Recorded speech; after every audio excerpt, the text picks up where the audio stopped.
Om Shanti. Good morning. साकार मुरली 1 जून 2024। बाबा का मीठा मीठा पत्र मीठे मीठे बच्चों के मीठे मंथन के लिए।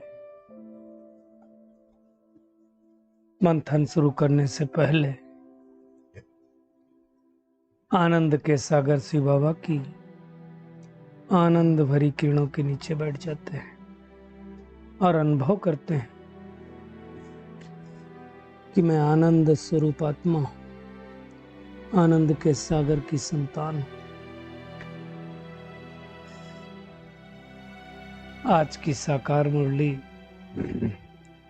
2 शब्दों के ऊपर बाबा ने बहुत जोर दिया है और वो 2 शब्द हैं रूहानी प्यार और जिस्मानी प्यार। इसकी हम गहराई में जाएंगे। और दूसरा, आज बाबा ने परम धाम में आत्माएं कैसे रहती हैं उसके बारे में भी बाबा ने जिक्र किया है। सदा कैसे भगवान की याद रहे उसके बारे में भी बाबा ने बतलाया है। तो सबसे पहले हम देखते हैं कि रूहानी प्यार और जिस्मानी प्यार क्या होता है। आज की दुनिया में अगर देखो तो मेजॉरिटी लोगों के बीच में कौन सा प्यार है? कलयुग में मेजॉरिटी लोगों के बीच में जिस्मानी प्यार है। कई बार नहीं, लोग बोलते हैं कि भाई देखा और देखते ही देखते प्यार हो गया, आंखों में देखा प्यार हो गया। ये आत्मिक प्यार नहीं हो सकता है, रूहानी प्यार नहीं हो सकता। रूहानी का मतलब होता है रूह। कौन सा प्यार है ये जिस्मानी प्यार है। फर्स्ट क्रश जिसको बोलते हैं। फर्स्ट क्रश क्या होता है? Nothing is like a first crush. First crush मतलब शारीरिक प्यार। आज देखो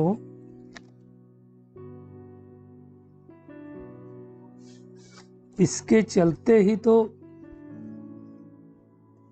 ना जाने कितने कितने कांड हो रहे हैं। जिस्मानी प्यार के ही चलते। जिस्मानी के ऊपर तो जाने क्या क्या, जिसके ऊपर मूवी भी बन गई। तो ये शरीर है 5 तत्वों का बना हुआ पुतला। हम सब जानते हैं, वायु, अग्नि, पृथ्वी, जल, आकाश। अब ये जब जलाया जाता है तो ये 5 तत्व तो उसी में मिल जाते हैं।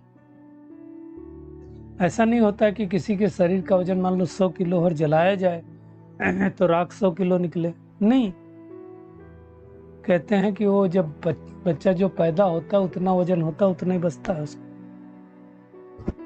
तो हो सकता है उससे भी कम बचता हो। तो ये तत्व क्या होते हैं? 5 तत्वों से बना शरीर है। आत्मा निकल गई तो जब जला दिया गया तो 5 तत्वों में विलीन हो जाता है ना। और उसी जिस्म को लोग कितना प्यार करते हैं। आज उसके ऊपर ही न जाने कितनी लड़ाई झगड़े क्या क्या हो रहा है। इसलिए पहले लोग कहते थे 3 चीजों का झगड़ा है, जर, जोरू और गुलाम। चर माने होता है जमीन, और जोरू माने होता है स्त्री, और गुलाम मतलब नौकर जिसको बोलते हैं। पुरानी बातें हैं, I don't believe in this systems, लेकिन ये पहले ऐसा कहते थे लोग। वो क्या है? जिस्मानी प्यार है। आप सोचो, भगवान ने आकर के माताओं को कितना ऊंचा किया है। माताओं को जब पहले के समाज ने, तो कहेंगे द्वापर से ही लगाकर कलयुगी समाज ने, खाली दिखावे की चीज समझा। भगवान ने कहा नहीं, आत्मा वो भी है, आप भी आत्मा हो। आत्मा आत्मा भाई भाई है। और माताओं को बाबा ने भाइयों से आगे रखा। किस आधार पर? रूहानी प्यार के आधार पर। तो रूह किसको बोलते हैं? रूह माने आत्मा होती है। रूहानी प्यार का मतलब होता है आत्मा के जो 7 गुण हैं, ज्ञान, पवित्रता, सुख, शांति, प्रेम, आनंद और शक्ति। उन गुणों से संबंधित जो स्नेह है उसको कहा जाता है रूहानी स्नेह। दुनिया का तो दैहिक स्नेह है। प्यार भी कैसा होता है? दैहिक प्यार होता है। इसलिए देखो, जब देह की सुंदरता समाप्त हो जाती है तो प्यार खत्म हो जाता है। बीच में तो हम सब ने देखा कि कोई किसी से प्यार कर रहा है और अगर वो बहन तैयार नहीं हुई तो लोगों ने एसिड डाल दिया कि आपको अपनी सुंदरता पे नाज, मैं सुंदर नहीं रहने दूंगा। अब ये क्या है? तो शारीरिक सुंदरता देखी ना आपने, आत्मिक सुंदरता तो देखी नहीं। भगवान आकर के हमें आत्मिक सुंदरता दिखाता है, और जब आत्मा सुंदर रहती है, आत्मिक रूप से कोई सुंदर होता है ना, तो शरीर अपने आप ऑटोमेटिकली सुंदर होता है। सत्युग में देख लो कितने सुंदर शरीर होते हैं। ये सब बातें भगवान आकर के समझाता है। तो हमारा हर एक का प्यार कैसा होना चाहिए? आत्मिक प्यार होना चाहिए। जिस्म से प्यार नहीं होना चाहिए, रूह से प्यार होना चाहिए। लेकिन कहते हैं क्या है ना, जिस्म और रूह का अजब इत्तेफाक देखा, ताउम्र साथ रहे फिर भी रूबरू न हो सके। यही है ना, एक साथ आत्मा और शरीर रहता है, पता नहीं है कि मैं आत्मा हूं। तो ये भगवान आकर के समझाता है। दूसरी बात आज बाबा ने कहा कि देखो, जो भी आत्माएं रहती हैं परम धाम में, सबके सेक्शन हैं, और सब यहाँ से वापस जब जाएंगी तो अपने अपने सेक्शन में जाएंगी और जाकर के उनके नंबर फिक्स हो जाएंगे। जैसे आप देखो, कहीं पे लॉकर में सामान रखो ना, तो कौन कौन से लॉकर में सामान रखा जाता है फिक्स हो जाता है। तो वहां भी नंबरवार पुरुषार्थ अनुसार हर आत्मा का फिक्स हो जाता है। बाबा ने कहा सभी धर्म की आत्मा मेरे नजदीक रहती है, फिर वहां से नंबरवार अपने समय पर पाठ बजाने आती, क्योंकि जो धर्म स्थापक आते हैं उनको भी धर्म स्थापना के लिए काफी पावर चाहिए, काफी शक्ति चाहिए। बाबा ने कहा इसी समय कल्प में एक ही बार ये नॉलेज भगवान देता है, दूसरा कोई संसार में नॉलेज दे न सके, है ही नहीं ना। तो बाबा कहता है तुम क्या करो, सिर्फ आत्मा समझ के मुझे याद करो। इस ज्ञान की एक ही विशेषता है, ज्ञान हम यहाँ लेते हैं, प्रारब्ध लेते हैं सतयुग में।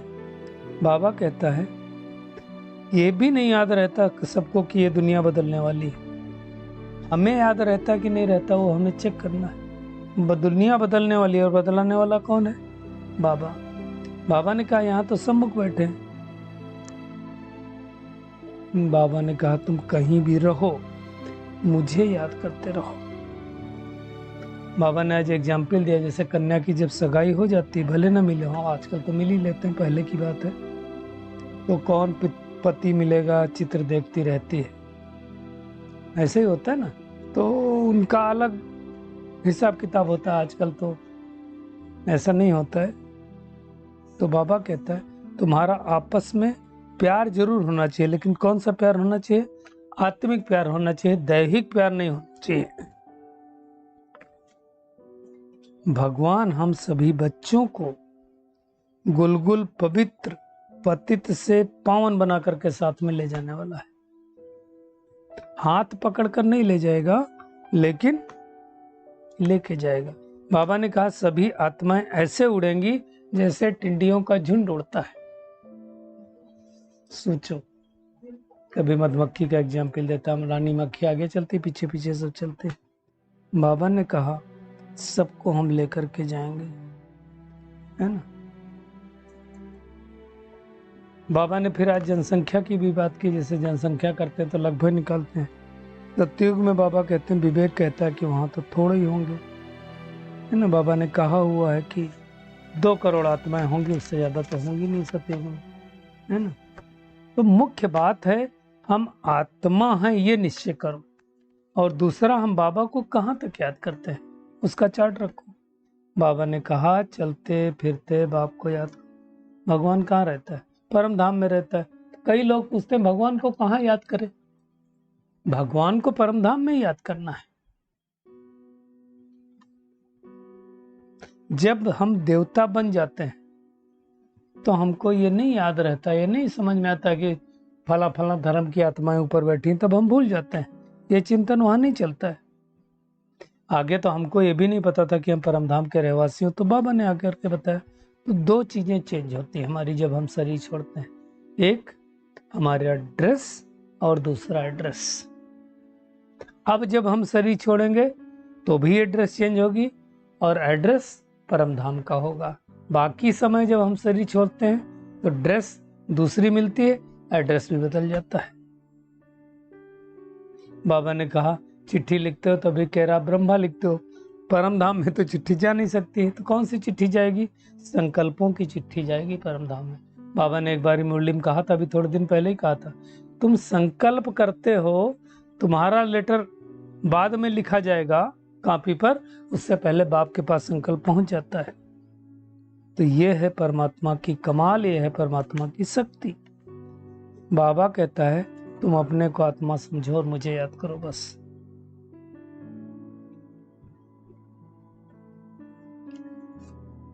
तो भगवान को हम सबको जितना हो सके याद करना है ना। वो तो सब आत्माओं का पिता है, इसलिए हम गाते हैं तुम माता पिता हम बालक तेरे, परम समझते नहीं।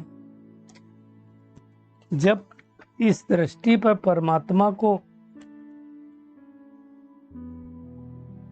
बोल देते हैं, टिक्कर भीतर में सर्वव्यापी कह देते हैं, तब घोर अंधियारा होता है, तब परमात्मा इस सृष्टि पर आता है।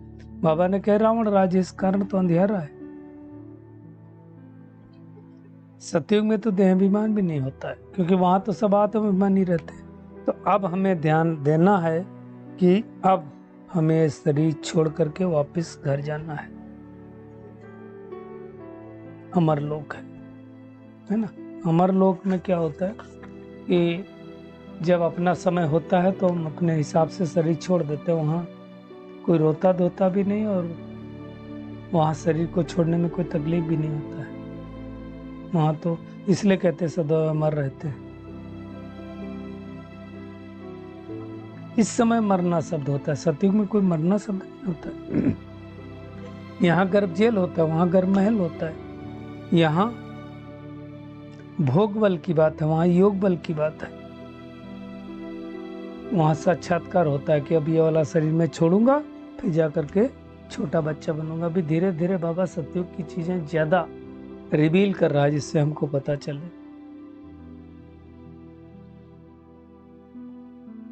सतयुग त्रेता में कोई पाप कर्म तो होते नहीं जो गर्भ जेल हो, भोगना पड़े। बाबा ने कहा ना कोई ऐसी गंदी चीज खिलाते हैं जिससे कोई बीमार हो जाए। यहाँ तो पता नहीं क्या क्या खाते रहते, बात बात पूछो। आज ही किसी ने वीडियो भेजा था कि वो जो जिसमें नेचुरल चीजें बोलते हैं ना, पीनट्स बटर या किसान सूप या किसान टोमेटो केचप आता, उसमें टमाटर नहीं होता, उसमें लिखा होता है। तो ये सब भ्रष्टाचारी की दुनिया है, इसलिए पैक्ड आइटम नहीं खाना चाहिए। कभी फिर इसके ऊपर ज्यादा चर्चा करेंगे। तो बाबा कहता तुमको निर्वाण धाम जाना है, दुनिया बदलनी है, पुरानी से नहीं होगी, इसलिए अपना बुद्धि योग यहाँ से हटा दो। बुद्धि योग कहाँ लगाओ? नई दुनिया में लगाओ, सतयुग में लगाओ, है ना। तो ये सारी बातें बाबा समझा रहा है। निराकारी दुनिया में तो कितनी छोटी सी जगह होती है, उसी में सब आत्माएं आ जाती हैं।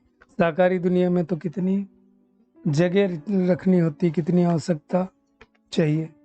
आज बाबा ने आई का अर्थ समझाया। आई माना क्या? आई एंड माई दो शब्द होते हैं। तो आई माने मैं आत्मा और माई माने मेरा शरीर। तो आई एंड माई का बाबा ने पहला पाठ पक्का कराया है। दुनिया में मनुष्य नहीं जानते, उन सबका तो दैहिक संबंध होता है। सतयुग में दैहिक संबंध होगा देंगे तो संबंध होंगे ना, परंतु हर कोई आत्माभिमानी होगा।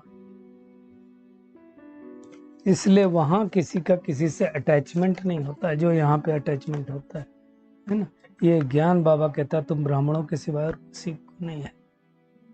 एक ही मंदिर है ब्राह्मणों का अजमेर में। दो तरह के ब्राह्मण होते हैं, एक पुष्करिणी ब्राह्मण होते हैं, दूसरे सार सिद्ध होते हैं। अब दोनों में बड़ा रहता है कि हम बड़े, वो कहते हैं हम बड़े, तो सारस्वत लिखते हैं, कई लोग पुष्कर भी लिखते हैं। अजमेर में ब्रह्मा का एक ही मंदिर है ना, दाढ़ी बड़ी हुई दिखाए। क्यों? क्योंकि कलयुगी मनुष्य थे, इसलिए उनकी पूजा ज्यादा नहीं होती है। बाबा ने कहा सच्चे सच्चे तुम ब्राह्मण हो, और ब्राह्मणों को देवता नहीं कहा जाता, इसलिए ब्राह्मण सो देवता बोला जाता है। आज के दुनिया के लोग ब्राह्मण देवता नमः बोल देते हैं। ब्राह्मण जब देवता बनेंगे तब नमन है, नहीं तो नहीं। बाबा ने कहा तुम ब्रह्मा की औलाद हो। विराट रूप में भी ये सारी बातें दिखलाई ना, है ना। बाबा कहता है तुम ही आस्तिक हो। क्यों? हम सृष्टि के आदि मध्य अंत के ज्ञान को जानते हैं, रचयिता को जानते हैं, तो हम आस्तिक हो गए, बाकी सब नास्तिक हैं। बाबा कहता है आकर के मैं सम्मुख पढ़ा रहा हूँ, फिर भी कोई कम धारण करता, कोई यार सबका अपना पार्ट है। तो आज का होमवर्क क्या है? एक ही बात है कि हमें आपस में रूहानी प्यार रखना है, आत्मा भाई भाई, ये पाठ पक्का कर देना है ना। चलते फिरते उठते बैठते खाते पीते यही चिंतन करना है कि मैं आत्मा हूँ, परम धाम निवासी हूँ, वहां से पाठ बजाने आई हूँ। आज का बाबा का वरदान है हद की कामनाओं से मुक्त रहे, सब प्रश्नों से पार रहने वाले सदा प्रश्न चित्त भव। बाबा ने कहा जो बच्चे हद की कामनाओं से मुक्त रहते हैं उनके चेहरे पर प्रसन्नता की झलक दिखाई देती है। प्रसन्न चित्त कोई भी बात में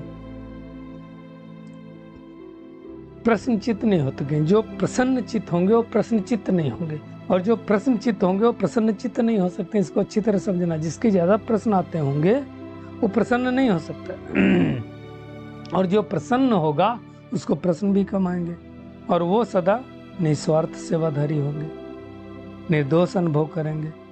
बाबा ने कहा चाहे कोई भी परिस्थिति आ जाए, चाहे कोई आत्मा का हिसाब किताब चुकतुक करने वाली, सामना करने वाली आत्मा आ जाए, है ना, लेकिन संतुष्टता के कारण वो प्रसन्न चित्त रहेंगे। स्लोगन है व्यर्थ की चेकिंग अटेंशन से करो, अलबेले रूप से नहीं करो। हमारा व्यर्थ कितना चल रहा, कैसे चल रहा है, उसकी अच्छे से चेकिंग करना है। अच्छा, शुक्रिया मीठे प्यारे बाप दादा, शुक्रिया आप सभी का इस मीठे मंथन के लिए। ओम शांति।